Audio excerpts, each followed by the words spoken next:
Hello વિદ્યાર્થી મિત્રો, કેમ છો બધા? બધા મજામાં હશો મિત્રો. આજે આપણે ચેપ્ટર નંબર 5 ચુંબકત્વ અને દ્રવ્ય નવું ચેપ્ટર શરૂ કરવા જઈ રહ્યા છીએ. શરૂઆતમાં બહુ બેઝિક બધા આઈડિયાઓ છે, બેઝિક વાત આપણે કરવાની છે. આમ જોઈએ તો થોડી ચુંબક વિશે વાર્તા કરવાની છે. તો શરૂ કરીએ આપણે ચુંબકની વાર્તાઓ. નોટ પેન કાઢી લ્યો, થોડીક નોટ્સ છે એ સામાન્ય નોટ્સ કરવાની છે તમારે, અને બીજી બધી પ્રવૃત્તિ કરતા હોય તો બંધ કરી અને ધ્યાન અહીંયા તમારા મોબાઈલની અંદર રાખો. ઓકે, તો શરૂ કરીએ આપણે ચુંબકત્વ અને દ્રવ્યો.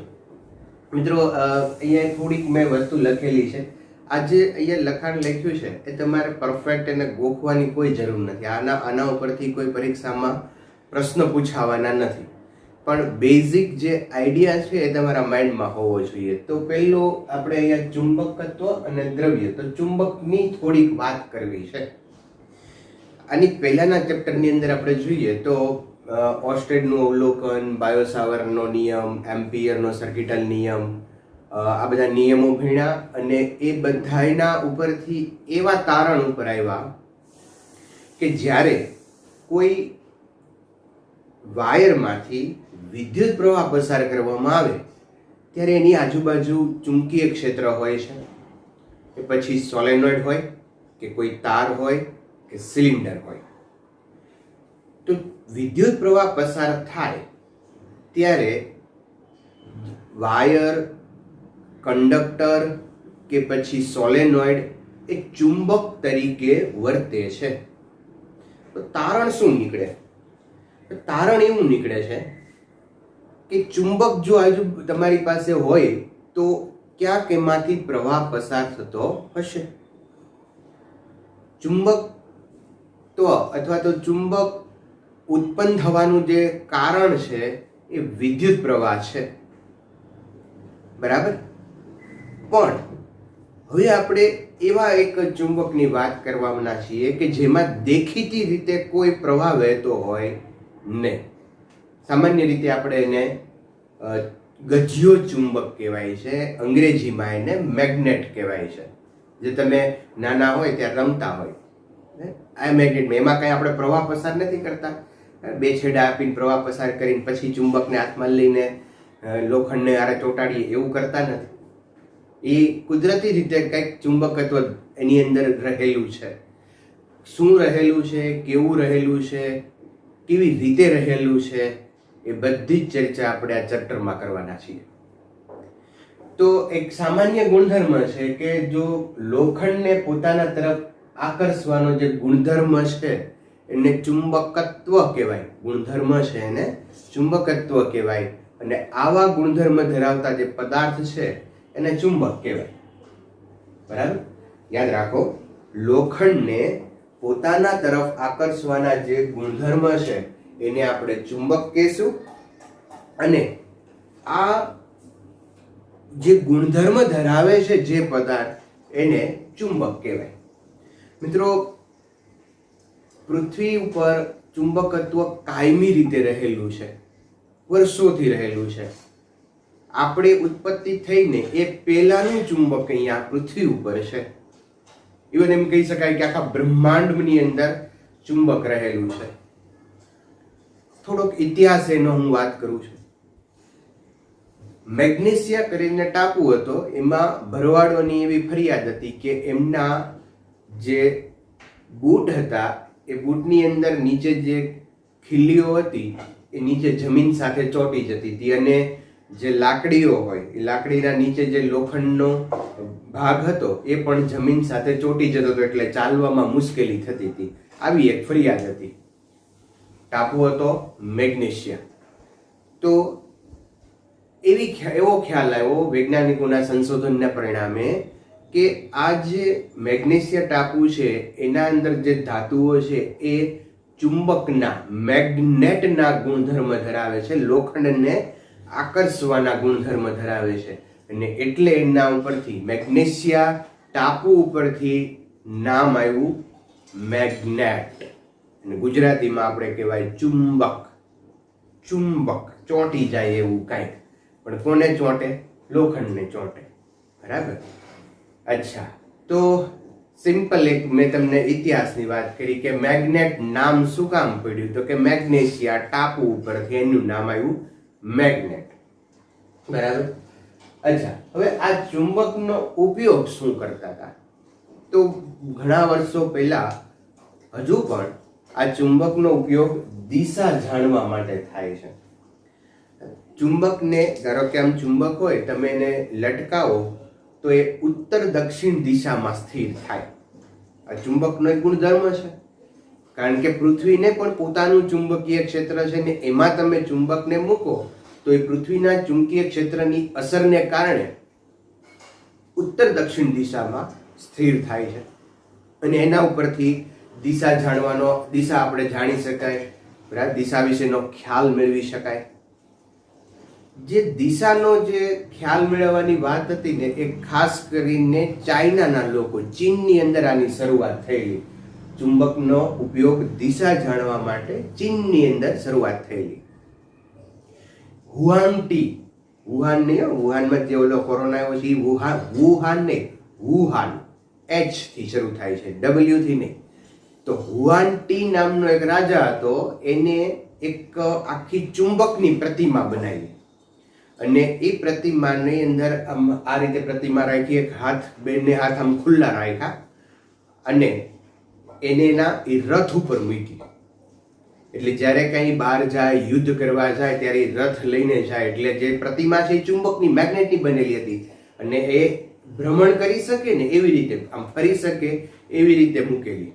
એટલે એ પ્રતિમા હંમેશા દક્ષિણ દિશા તરફ બતાવે. એટલે એ રાજાને ખ્યાલ આવી જાય કે આ બાજુ દક્ષિણ દિશા છે. અને એવી જ રીતે એને ઘણા બધા યુદ્ધો પણ જીતેલા, કારણ કે ધુમ્મસ ને કોઈ દેખાતી ન હોય એવી વસ્તુઓ હોય તો એમાંથી એને તો ખ્યાલ આવે કે દિશા આ બાજુ દક્ષિણ દિશા છે. તો પાછળથી હુમલાઓ કરી અને એને ઘણા બધા યુદ્ધો છે એ જીતેલા. પણ આપણે એમાં થોડું રાજાએ જે ઉપયોગ કર્યો ને દિશા જાણવા માટે, એ આપણા માટે મહત્વનો છે. તો ચુંબકનો ઉપયોગ છે એ દિશા જાણવા માટે થતો હતો. ચુંબક વિશેના થોડાક પ્રાથમિક ખ્યાલો છે આપણે જોઈએ તો એની અંદર એક છે પૃથ્વી ચુંબક તરીકે વર્તે છે.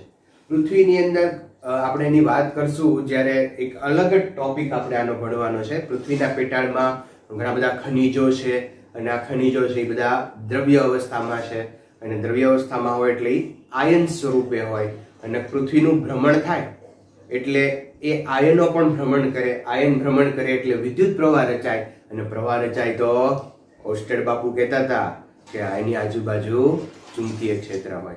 તો આમ કાંઈક પૃથ્વીને ચુંબકીય ક્ષેત્ર છે. બરાબર. એ પૃથ્વીનું જે ચુંબકીય ક્ષેત્ર છે એ આખા ઉત્તર દક્ષિણ જોઈએ તો ભૌગોલિક દક્ષિણથી ભૌગોલિક ઉત્તર તરફ છે. અત્યારે દિશાની બાબતમાં તમે પડતા નહીં, કારણ કે આખો ટોપિક આપણે આની અંદર ભણવાના છીએ. ત્યારે આપણે બહુ ડિટેલમાં ચર્ચા કરશું કે એક્ઝેક્ટલી શું છે. બરાબર. અહીંયા ધારો કે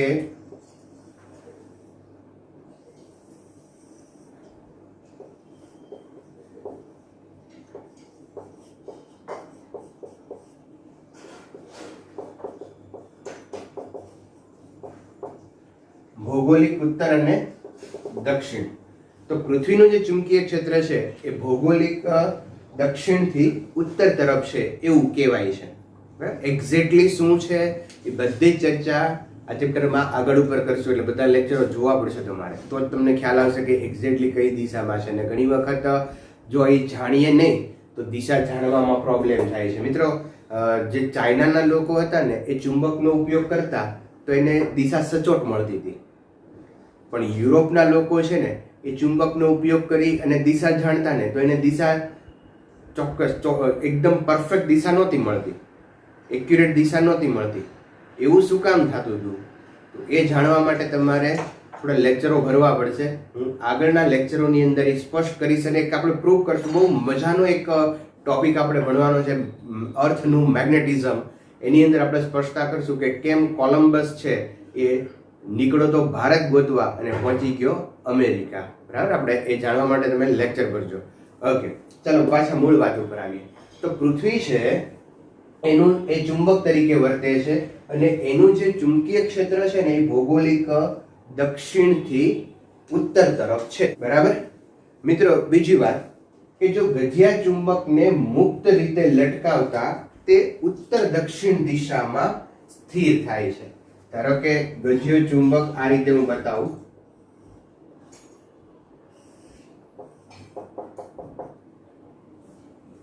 એને તમે લટકાવો તો એ ઉત્તર દક્ષિણ દિશામાં સ્થિર થાય.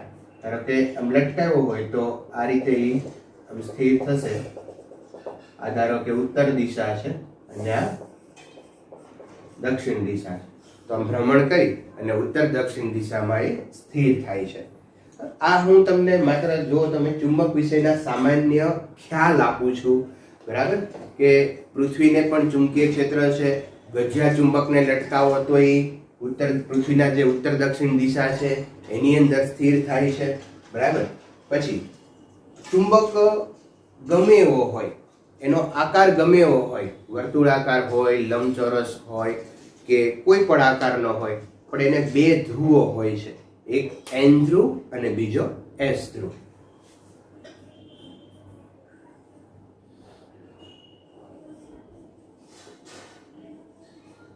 ઉત્તર ધ્રુવ અને દક્ષિણ ધ્રુવ.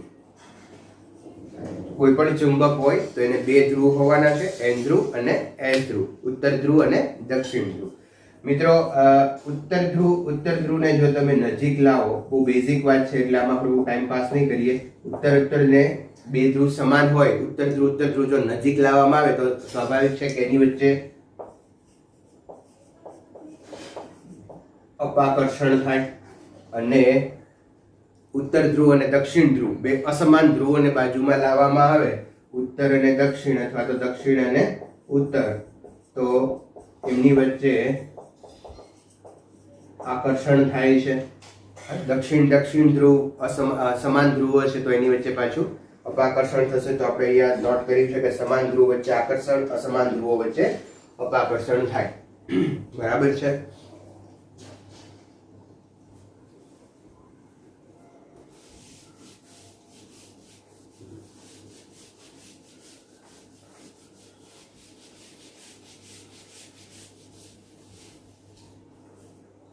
ચાલો મિત્રો, બીજી એક વાત અહીંયા એક બહુ અગત્યનો એક પોઈન્ટ લખ્યો છે કે ચુંબકનો એક ધ્રુવનું અસ્તિત્વ નથી. આપણે આગળ ઉપર આ સાબિત પણ કરશું. ગાઉસના પ્રમેયનો અહીંયા ગાઉસનો પ્રમેય ફરી પાછો આવશે, તો એની અંદર ચુંબકત્વ માટે જ્યારે ગાઉસના પ્રમેયનો ઉપયોગ કરશું અથવા તો એ સાબિત કરશું ત્યારે આપણે આ પ્રૂવ કરશું કે એકાકી ધ્રુવ એટલે કે એક ધ્રુવનું અસ્તિત્વ નથી. મિત્રો, તમે અહીંયા ધારો કે કોઈ ચુંબક હોય અને એના બે ભાગ કરી નાખો, તો આ બંને ભાગ છે ને એ સ્વતંત્ર ચુંબક તરીકે વર્તે.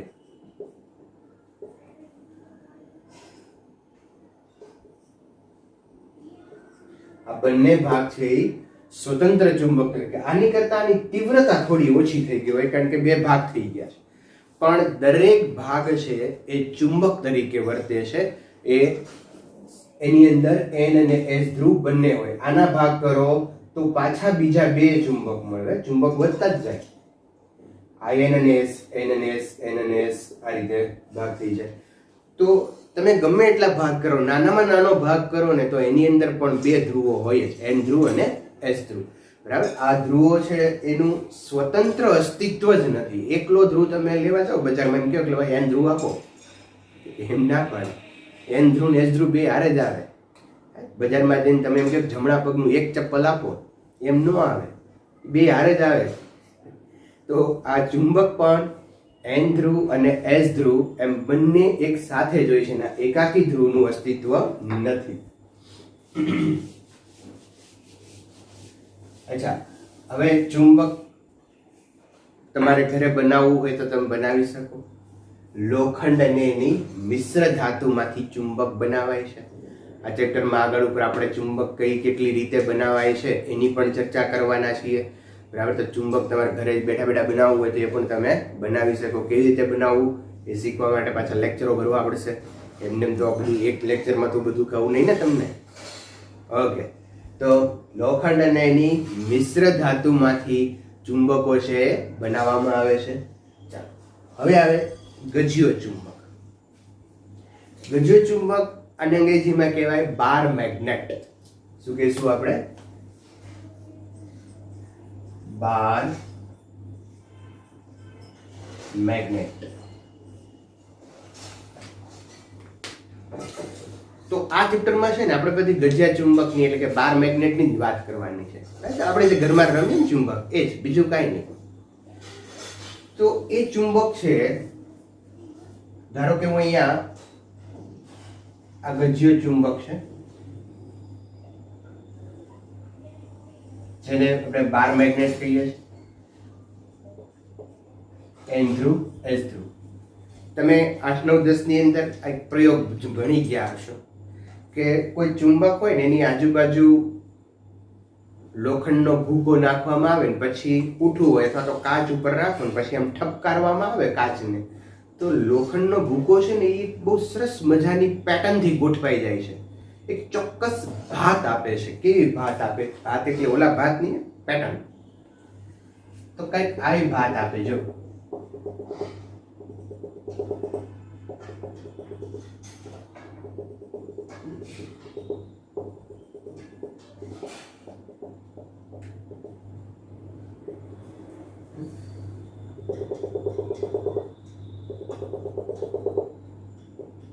તો આવી રીતે લોખંડનો ભૂકો છે ને એક સરસ રીતે પેટર્નથી ગોઠવાઈ જાય છે.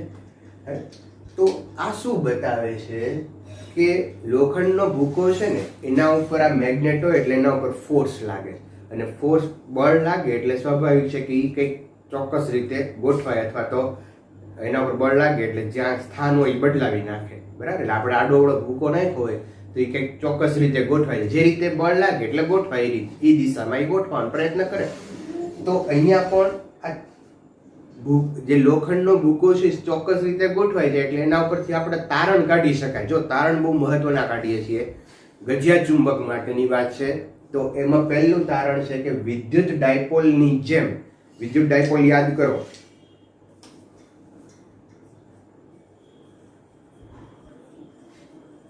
વિદ્યુત ડાયપોલમાં એક પ્લસ ક્યુ હોય, બીજો એક માઇનસ ક્યુ હોય, બંને વચ્ચેનું અંતર 2a હોય અને એની ડાયપોલ મોમેન્ટ છે 2aq. યાદ છે બધાને? બરાબર ને? તો વિદ્યુત ડાયપોલ માઇનસ ક્યુ પ્લસ ક્યુ બંને વચ્ચેનું અંતર 2a અને ડાયપોલ મોમેન્ટ 2aq. તો જે રીતે વિદ્યુતને ડાયપોલ છે, વિદ્યુત ડાયપોલ છે, એવી જ રીતે ગજિયા ચુંબક પણ ચુંબકીય ડાયપોલ ધરાવે છે. ગજિયો ચુંબક પણ ચુંબકીય ડાયપોલ ધરાવે છે. જો અહીંયા ધ્યાન રાખજો ખાસ મિત્રો, ચુંબકીય ડાયપોલ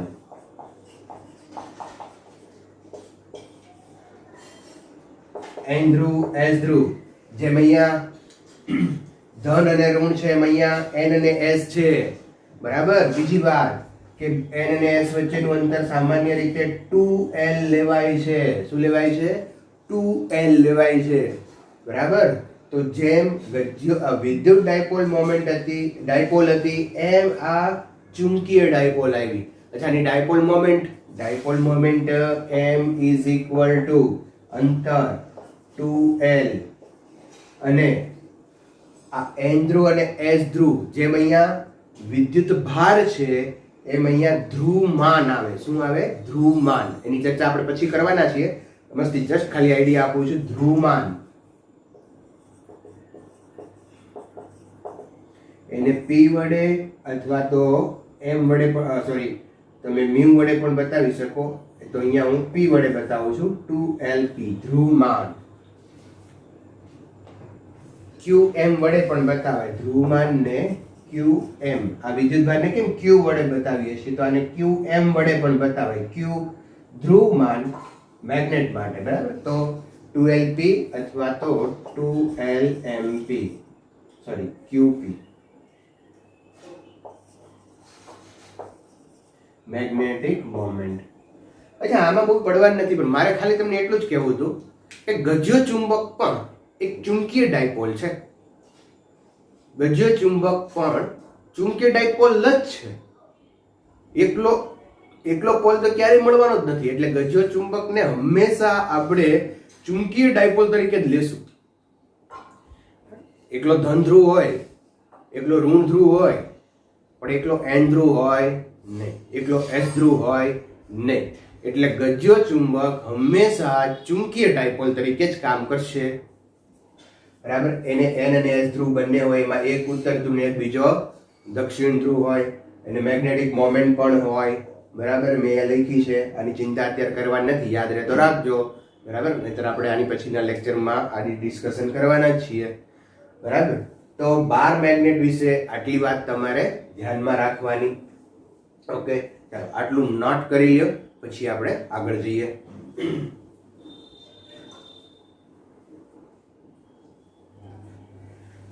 ચાલો મિત્રો, આમાં પાંચમો પોઈન્ટ લઈએ આપણે, ચુંબકીય ક્ષેત્ર રેખાઓ. એક મેં ગજ્યો ચુંબક બતાવ્યો છે.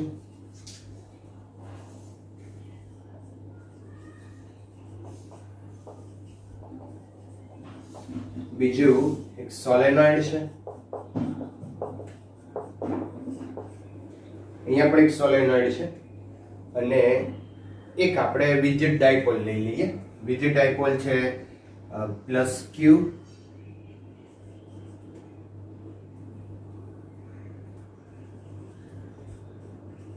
અને માઇનસ ક્યુ. આ વિદ્યુત ડાયપોલ.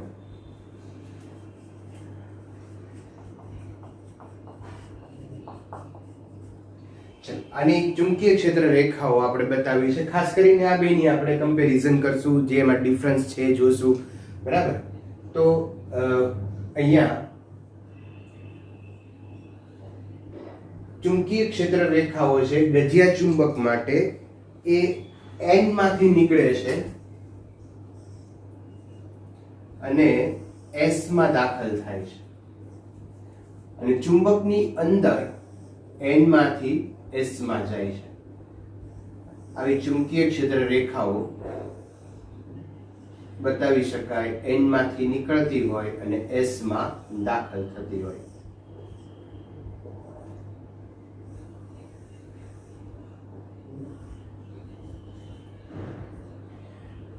તો જેવી રીતે ગજિયા ચુંબકની અંદર ચુંબકીય ક્ષેત્ર રેખાઓ એન માંથી એસ માં જાય બહાર, અને અંદર એસ માંથી એન માં જાય, એવી જ રીતે સોલેનોઇડમાં પણ ચુંબકીય ક્ષેત્ર રેખાઓ અહીંયા સતત બતાવી શકાય અને એક બાજુથી નીકળતી હોય અને બીજી બાજુથી દાખલ થતી હોય એવું આપણે બતાવી શકીએ. એટલે સોલેનોઇડની અંદર વિદ્યુત પ્રવાહ પસાર થાય ત્યારે એ ચુંબક તરીકે વર્તે છે, સ્વાભાવિક છે. હવે જો ચુંબક તરીકે વર્તો હોય તો એને એન ધ્રુવ અને એસ ધ્રુવ એમ બંને ધ્રુવ હોવાના. તો કયો છેડો એન ધ્રુવ તરીકે વર્તે, કયો છેડો એસ ધ્રુવ તરીકે કામ કરે, એ અહીંયા મેં તમને શીખવાડી દઉં. તમને જુઓ તો આ જે સોલેનોઇડ છે એ સોલેનોઇડમાં અહીંયા આમ તાર આ રીતે વીંટળેલો છે. તમે જોઈ શકો ઉપરથી તાર છે, વિદ્યુત પ્રવાહ આ રીતે ઉપરથી જાય છે આમ. તો વિદ્યુત પ્રવાહની જે દિશા છે એમાં આ આંગળાઓ છે એને આપણે આમ વાળીએ, જે રીતે વિદ્યુત પ્રવાહ જાય છે. તો આ રીતે વિદ્યુત પ્રવાહ આમ જાય છે, હું આંગળા આમ વાળીશ. જે દિશામાં વિદ્યુત પ્રવાહ છે એ દિશામાં આંગળા છે એને કર્વ કરીએ તો અંગૂઠો જે દિશામાં આવશે એ દિશામાં એન ધ્રુવ હોય. તો આ છેડો છે એ એન ધ્રુવ તરીકે કામ કરે છે અને આ છેડો છે એ એસ ધ્રુવ તરીકે કામ કરે છે. એ જ રીતે અહીંયા તમે જુઓ તો ચુંબકીય ક્ષેત્ર રેખા જે તાર છે ને એ અંદરથી આમ આવે છે. બરાબર. અહીંયા વિદ્યુત પ્રવાહ અહીંથી જાય છે અને આમ આવે છે, એટલે ફિંગર છે એ આમ વીંટળાશે. બરાબર. અહીંયા નીચે જાય છે, અહીંયા ઉપર જતો હતો પ્રવાહ, તો અહીંયા પ્રવાહ છે નીચે જાય છે તો ફિંગર આ રીતે કર્વ થશે. બરાબર. તમે ખ્યાલ આવે છે ને, અહીંયા ઉપરથી તાર છે એ જાય છે, અહીંયા પ્રવાહ જે તાર છે એમાં પ્રવાહ આ રીતે અંદરથી નીકળે છે, બહાર આમ આવે છે, અહીંથી આમ જાય છે અને અહીંથી આમ જાય છે, અને ઓલામાં અહીંથી આવતો હતો અને આમ જતો હતો. બરાબર. તો અહીંયા આમ જાય છે પ્રવાહ, તો આપણે ફિંગર છે આ રીતે કર્વ કરીએ તો પ્રવાહની દિશા અંગૂઠાની દિશામાં એન ધ્રુવ હોય. તો મિત્રો અહીંયા એની અક્ષ લઈએ તો આ છેડો છે એ N ધ્રુવ તરીકે કામ કરશે અને આ છેડો S ધ્રુવ તરીકે કામ કરશે. તો આને પણ ચુંબકીય ક્ષેત્ર રેખાઓ હોય, આની પણ ચુંબકીય ક્ષેત્ર રેખાઓ છે એ તમને ખ્યાલ છે કે અંદર સમાંતર હોય છે અને એક તરફથી અહીંયા બહાર નીકળતી હોય અને બીજી બાજુથી દાખલ થતી હોય. તો આ રીતે એની ચુંબકીય ક્ષેત્ર રેખાઓ પણ તમે દર્શાવી શકો.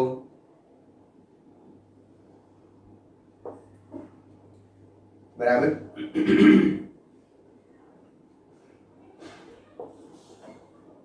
નીકળશે, આમાં આવશે. ઓકે, તો ચાલો. તો ઘણી બધી ક્ષેત્ર રેખાઓ બતાવી શકાય, મેં થોડીક બતાવી છે. એ જ રીતે અહીંયાથી તમે બતાવો તો આમ N માંથી અહીંયા N માંથી નીકળશે, અહીંયા આ દિશા આવશે, N માંથી નીકળશે, S માં દાખલ થશે, અંદર S થી N.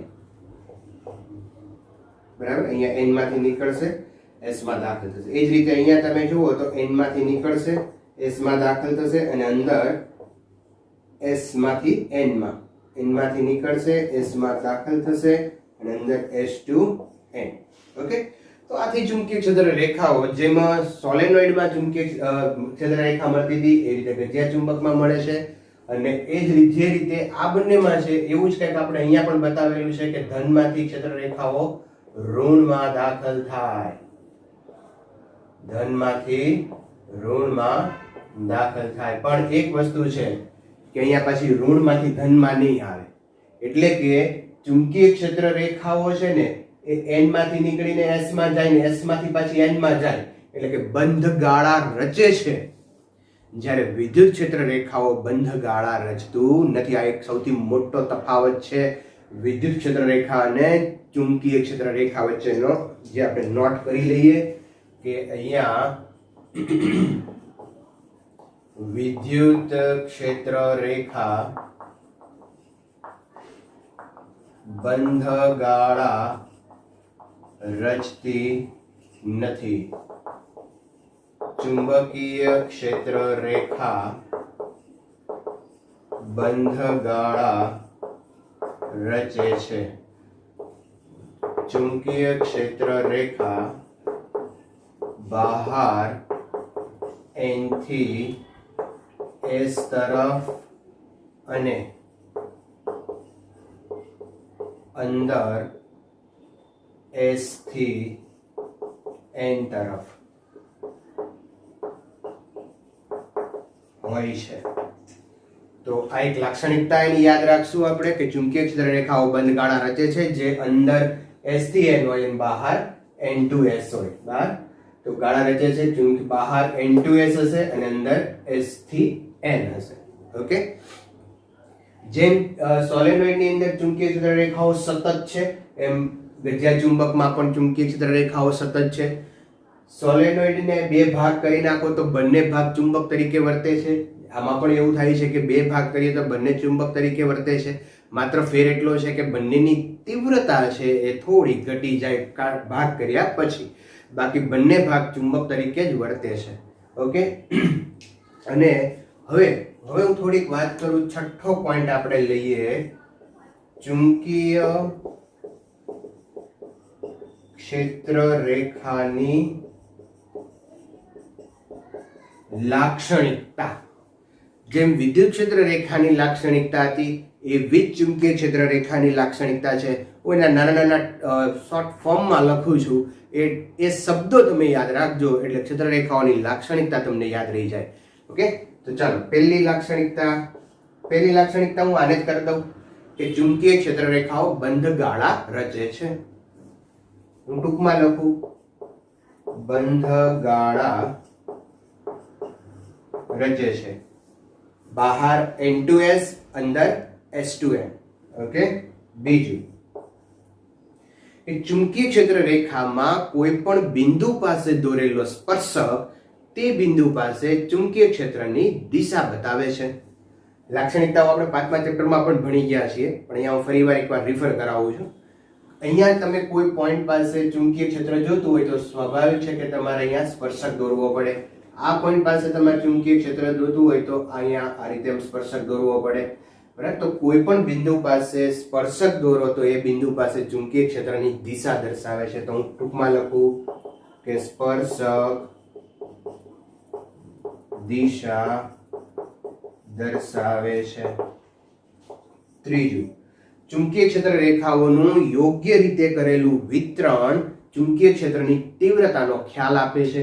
મિત્રો, હું ચુંબકીય ક્ષેત્ર રેખાઓ આમ બતાવું તો ઓબ્વિયસલી તમે કહી શકો કે કયા બિંદુ પાસે ચુંબકીય ક્ષેત્ર છે એ પ્રબળ છે, પી બિંદુ પાસે કે ક્યુ બિંદુ પાસે? તો સ્વાભાવિક છે કહી શકાય કે ક્યુ બિંદુ પાસે, કારણ કે ક્ષેત્ર રેખાઓ એકબીજાની નજીક નજીક છે. તો ક્ષેત્ર રેખાનું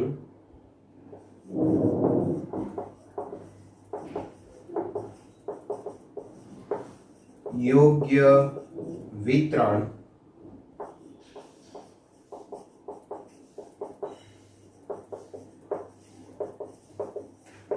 તીવ્રતાનો ખ્યાલ આપે છે. બરાબર?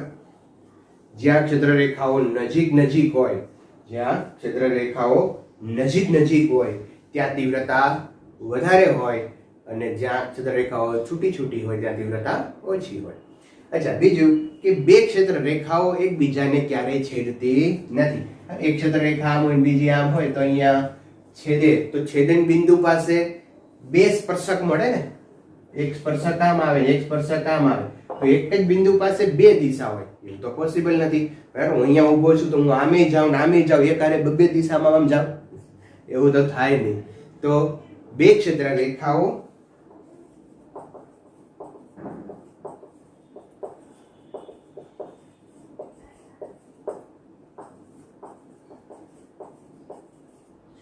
એકબીજાને ક્યારેય છેદતી નથી.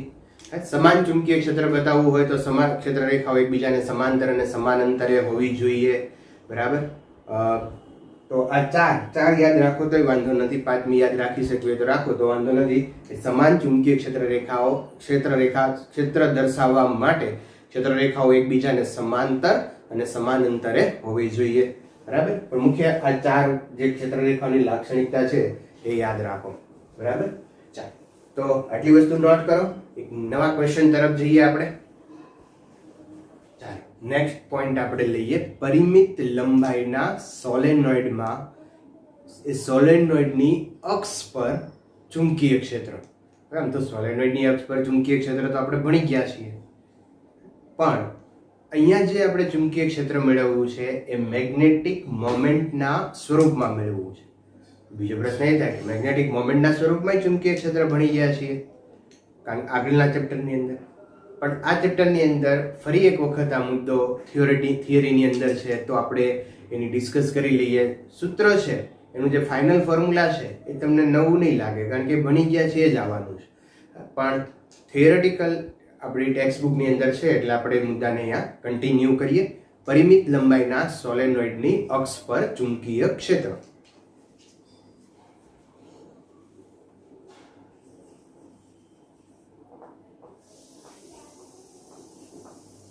પરિમિત લંબાઈના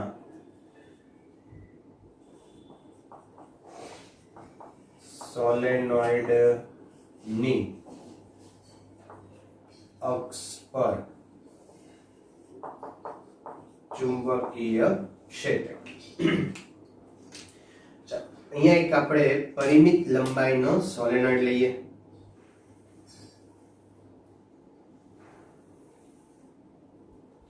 એની ત્રિજ્યા a છે અને લંબાઈ 2l છે.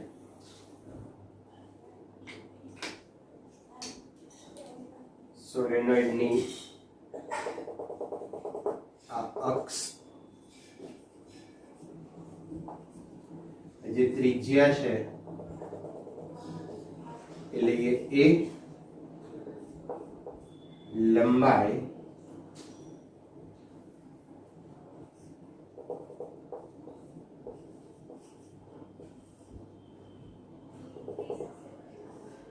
2l.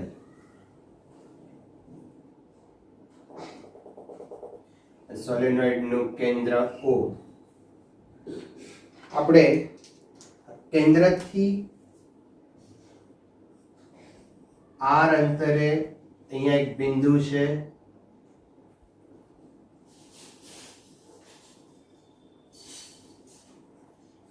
પી, આ પી બિંદુ પાસે ચુંબકીય ક્ષેત્ર મેળવવું છે. એના માટે એક કેન્દ્રથી x અંતરે એક dx જાડાઈની રિંગ લઈ લી. સોલેનોઇડ છે એટલે ધારો કે આ સોલેનોઇડ મારો હાથ, તો આ નાની એવી એક આવી રિંગ લેવાની. આવી નાની નાની રિંગ ભેગી કરો એટલે આખો સોલેનોઇડ તૈયાર થઈ જાય.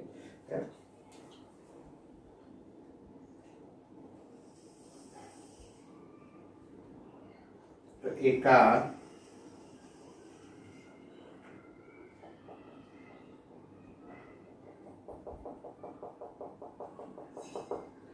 અને જે જાડાઈ છે એ dx અને કેન્દ્રથી એનું અંતર x. ઓકે, આવી રીતે એક રિંગ લીધી છે, બરાબર. અને આ બિંદુ છે એ અહીંયા છે. તો આ રિંગ થી આપણે આ અંતર ગોતવું પડે. આ ગોતો, આ લ્યો, બરાબર. રિંગ થી આ અંતર મેળવવું પડશે, કારણ કે રિંગને કારણે રિંગની અક્ષ ઉપર ચુંબકીય ક્ષેત્ર લખવાના છીએ તો અંતર આપણે લેવું પડશે. સમજો કે આ રીતે છે, બિંદુ P છે એ અહીંયા છે, તો આપણે આ અંતર મેળવવું પડે. કોઈ પણ આ બિંદુ છે, આ પરિઘ છે, પરિઘથી સેન્ટર સુધીનું અંતર મેળવવું પડે.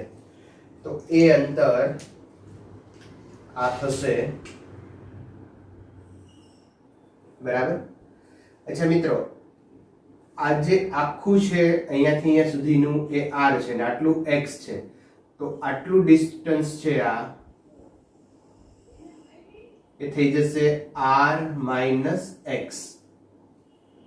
આ જે ડિસ્ટન્સ છે એ a છે,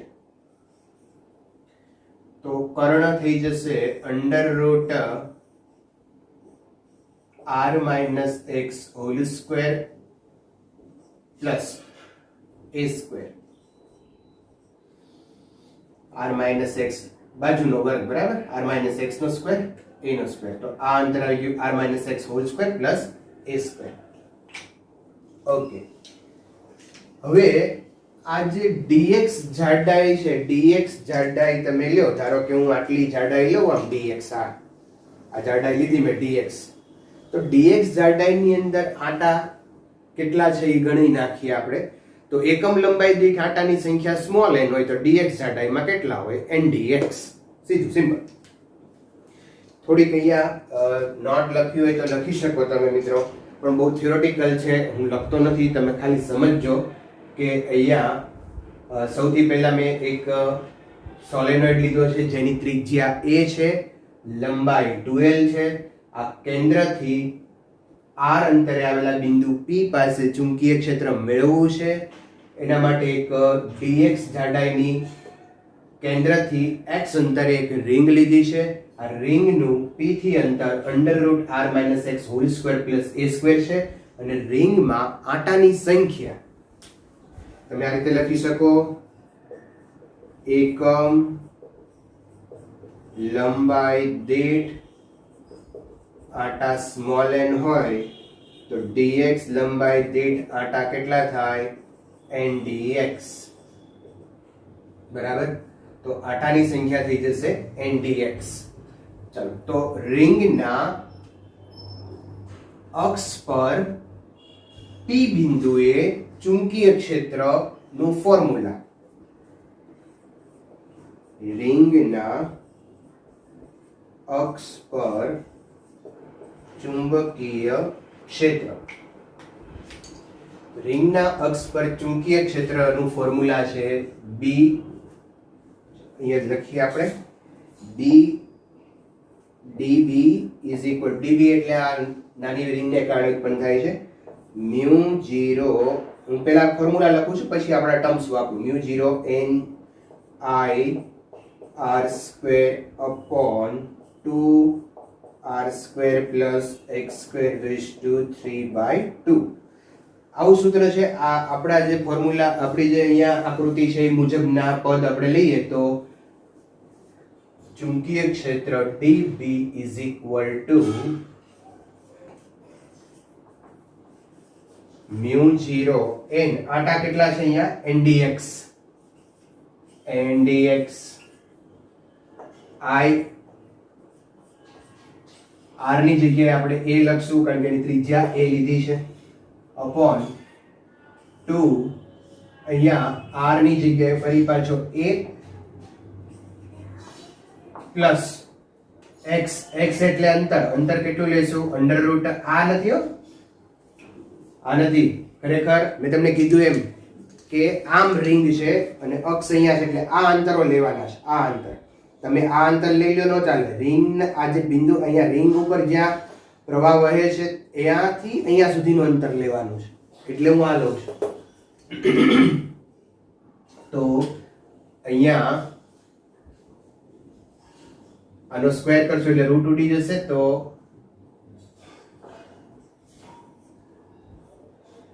r minus x square plus a square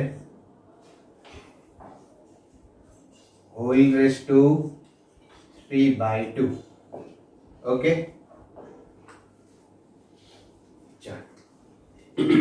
આટલું થયું બરાબર આ રીતે પદ આવી ગયું હવે આપણે સમગ્ર રિંગ માટે સંકલન કરી નાખીએ સંકલન કરશું મિત્રો અહીંયા રિંગની લંબાઈ છે એ 2l છે તો આ જે અંતર છે અહીંયા 0 હોય આ બાજુ જાવ તો પ્લસ l અને આ બાજુ જઈ જઈએ એટલે માઇનસ l ટોટલ 2l આ પ્લસ આ માઇનસ l પ્લસ l એટલે ટોટલ 2l તો સંકલન કરશું 2l સુધી આ એક વાત સોરી માઇનસ l થી પ્લસ l સુધી માઇનસ l થી પ્લસ l સુધી અચ્છા અથવા તો 0 થી 2l કરો તો વાંધો નથી બરાબર 0 થી 2l કરો તો પણ વાંધો નથી પણ આપણે અહીંથી સેન્ટર થી ગણ્યું છે ને એટલે સેન્ટર થી આ બાજુનું અંતર l આ બાજુનું અંતર l તો ટોટલ 2l થાય ને એટલે માઇનસ l થી પ્લસ l આ એક વાત બીજી કે અહીંયા આ જે અંતર r છે ને r ની સરખામણીમાં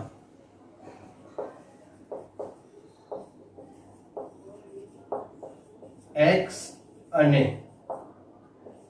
a ને અવગણતા x આ અંતર છે અને a ત્રિજ્યા છે અહીંયા ખૂબ મોટો સોલેનોઇડ લીધો છે મોટો સોલેનોઇડ હોય એટલે આપણે ત્રિજ્યાને અવગણી શકીએ તો x અને a ને અવગણી નાખવાનું છે ચાલો તો હવે ઇન્ટિગ્રેશન પણ કરશું x અને a ને અવગણી પણ નાખશું તો ઇન્ટિગ્રેશન કરશું એટલે કુલ ચુંબકીય ક્ષેત્ર મળશે b is equal to integration minus l થી plus l mu 0 n I a square dx upon આને અવગણી નાખવાનો છે આને અવગણી નાખવાનો છે આને પણ અવગણી નાખવાનો છે તો અહીંયા શું થશે r નો વર્ગ અને એની 3/2 ઘાત તો આ સ્ક્વેર અને રૂટ કેન્સલ થઈ જશે તો ફાઇનલી રહેશે r ઘન સમજ્યા a x આ બધું અવગણી નાખો તો r સ્ક્વેર રહે r સ્ક્વેર અને આ રૂટ ઉડી જાય તો r નો ઘન ચાલો કોન્સ્ટન્ટ છે એને બહાર લઈ લઈએ mu 0 n I a square upon 2r cube બહાર આવશે integration dx minus l to plus l આનું સંકલન કરીએ તો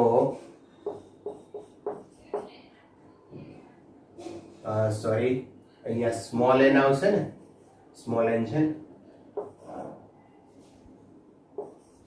n I a square upon 2r cube અને dx નું સંકલન કરશું એટલે l અને minus l થી પ્લસ l ચાલો l ની જગ્યાએ l મૂકશું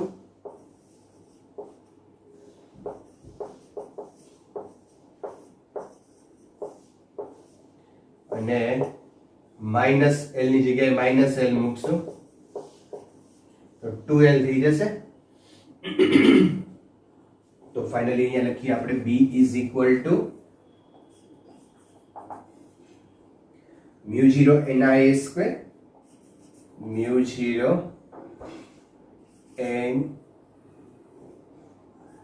n I a square into 2l upon 2r cube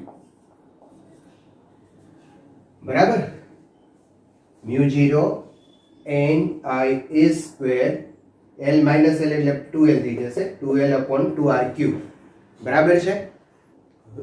પાઈ વડે આપણે ગુણી અને પાઈ વડે ભાગીએ તો અહીંયા b is equal to mu 0 n 2L I pi a square upon 2 pi r cube. શું કર્યું મેં? પાઈ વડે ગુણ્યું, પાઈ વડે ભાગ્યું. મ્યુ 0 n અને 2l n 2l I a square ની જગ્યાએ a એમને a સ્ક્વેર અને પાઈ વડે ગુણ્યું છે અને પાઈ વડે ભાગ્યું છે. બસ. અચ્છા મિત્રો, અહીંયા પાઈ a સ્ક્વેર એટલે ક્ષેત્રફળ થઈ જાય. પાઈ a સ્ક્વેર બરાબર a મૂકતા અને બીજું n into 2l is equal to capital N આટાની સંખ્યા. એકમ લંબાઈ દીઠ આટાની સંખ્યા n છે. એકમ લંબાઈ દીઠ આટાની સંખ્યા સ્મોલ n છે. તો આ 2l લંબાઈ દીઠ આટાની સંખ્યા કેટલી હોય? Total capital N. કુલ આટા આવી જશે. કેપિટલ N છે એ કુલ આટા બતાવે છે. હવે એની વેલ્યુ અહીંયા મૂકી દઈએ તો b is equal to mu 0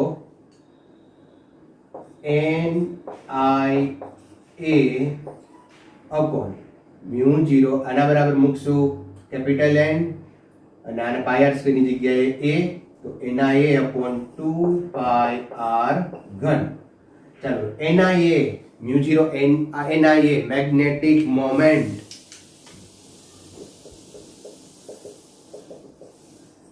magnetic moment m. તો અહીંયા આપણે લખી નાખીએ finally b is equal to mu 0 m upon 2 pi r ઘન. બરાબર, 2 pi r ઘન. અચ્છા, બે વડે ગુણીને બે વડે ભાગો તો આપણે અગાઉ એક સૂત્ર મેળવ્યું એવું આવી જાય. b બરાબર 2 mu 0 m upon 4 pi r ઘન. યાદ રાખવા માટે આ વધારે અનુકૂળ તમને પડશે કારણ કે mu 0 upon 4 pi થી તમે ટેવાયેલા છો. mu 0 upon 4 pi પહેલેથી આલ્યું આવે છે એટલે આમ યાદ રાખશું 2 mu 0 m upon 4 pi r ઘન. r ઘન એટલે r એટલે અંતર છે, અંતરનો ઘન સેન્ટર થી માપેલું છે. બરાબર. અચ્છા મિત્રો, હવે એક વસ્તુ હોમવર્કમાં આ મેં જે સૂત્ર મેળવ્યું એ સૂત્ર સોલેનોઇડ અથવા તો આપણે ગજિયા ચુંબક માટે પણ લઈ શકીએ. એની અક્ષ પર મેળવવું છે. વિષુવરેખા ઉપર તમારે સીધું લખવાનું છે. વિષુવરેખા ઉપર સીધું લખવાનું છે કેટલું ચુંબકીય ક્ષેત્ર આવે. અહીંયા તમે ડાયપોલના ચુંબકીય ક્ષેત્ર સાથે સરખાવો, ડાયપોલના વિદ્યુત ક્ષેત્ર સાથે સરખાવો તો E is equal to 2kp upon z cube અથવા તો અંતરનો ઘન હું r લખું r ઘન. બરાબર. તો જો અહીંયા 2 છે, અહીંયા 2 છે, અહીંયા k એટલે સમપ્રમાણતાનો અચળાંક છે. અહીંયા mu 0 upon 4 pi અચળાંક છે. બરાબર. k ની જગ્યાએ શું આવે છે? mu 0 upon 4 pi. k એટલે 1 upon 4 pi epsilon 0 છે.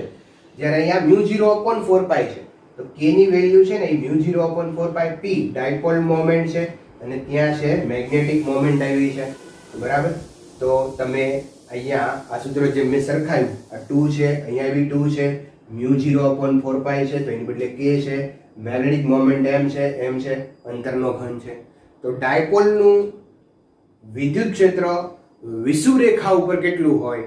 વિષુવરેખા ઉપર હું વિદ્યુત ક્ષેત્ર ખાલી લખી દઉં, તમને ખ્યાલ આવશે kp upon r ઘન માઇનસ.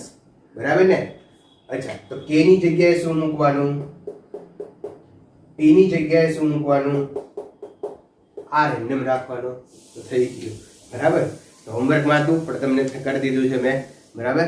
પણ આ જે ફોર્મ્યુલા જે અહીંયા આવીને લખવાની છે ને એ તમારે કોમેન્ટમાં લખવાની, એટલે મને ખ્યાલ આવે એક તો તમે વિડીયો જોયો છે, લેક્ચર જોયો છે, અને બીજું કે આ તમને ખબર પડી છે. બરાબર. તો કોમેન્ટની અંદર બધાએ લખવાની છે ડાયપોલનું વિદ્યુત ક્ષેત્ર વિષુવ રેખા ડાયપોલનું ચુંબકીય ક્ષેત્ર ક્યાં વિષુવ રેખા ઉપર. સીધો જવાબ લખવાનો, આ લખવાની જરૂર નથી, સીધો જવાબ કોમેન્ટ કરવાની છે. બરાબર? ઓકે, તો ચાલો આટલું ઉતારી લ્યો. નેક્સ્ટ લેક્ચરમાં અહીંથી આગળ જશું મિત્રો. સિમ્પલ ચેપ્ટર છે, બહુ નાનું અમથું ચેપ્ટર છે. 7-8 લેક્ચરની અંદર, મેક્સિમમ 7-8 લેક્ચરની અંદર આ ચેપ્ટર છે એ પૂરું થઈ જશે. તો આજે જે કામ કરાયું એકવાર સરસ રીતે રીડ કરી જાઓ અને એમાંથી ગો થ્રુ થઈ જાઓ. નેક્સ્ટ લેક્ચરમાં અહીંથી આપણે આગળ જશું. તબ તક કે લીએ good bye, take care, thank you.